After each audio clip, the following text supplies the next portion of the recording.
প্রত্যেকটা মানুষেরই কিন্তু স্বাভাবিক জীবনযাপন করার রাইটস আছে।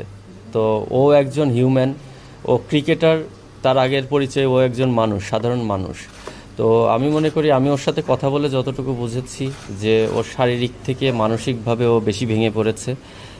আর এটা খুবই স্বাভাবিক।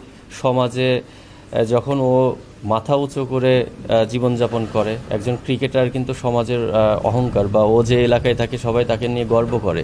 তো এরকম সিচুয়েশনে একজনের ক্ষেত্রে এরকম ঘটনা ঘটে গেলে কিন্তু তার জন্য জিনিসটা মানিয়ে নেওয়া অনেক কঠিন।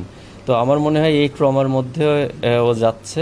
তো আমাদের ক্রিকেট বোর্ড থেকে শুরু করে আমাদের প্লেয়ারদের পক্ষ থেকে সর্বোচ্চ সাপোর্ট ওর প্রতি আছে। আমরা চেষ্টা করব ও যেন এটা যত দ্রুত সম্ভব রিকভারি করে উঠতে। দেখেন, আমার সঙ্গে সকালে আমি ঘুম থেকে উঠে যেটা বললাম, ফার্স্ট আমি ঘুম থেকে উঠেই ওকে আমি ফোন করেছি দেখে।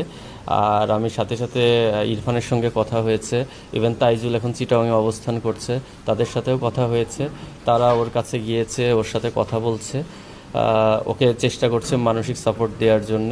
এবং ইরফান তার ফ্যামিলির সঙ্গেও আলোচনা করেছে। তো আমাদের প্রতিনিয়ত যোগাযোগ হচ্ছে। এখন ডিরেক্ট আসলে নাইমের বর্তমান মানসিক যে অবস্থা, ওকে বারবার ডিস্টার্ব করাটাও আমাদের পক্ষে ঠিক না। তো আমরা চেষ্টা করছি ওর একটু স্পেস থাক, ও নিজের মতন করে কিছু সময় কাটাক, যেন এটা দ্রুত রিকভার করে উঠতে পারে। দেখেন, এটা ডিপেন্ড করে, ম্যান টু ম্যান ভ্যারি করে, কারণ সবাই মেন্টালি একরকম না। কেউ খুব দ্রুত অ্যাডজাস্ট করতে পারে, কারো একটু সময় লাগে। আমি তো অবশ্যই দোয়া করব যেন ও দ্রুত জিনিসটা রিকভার করে উঠতে পারে।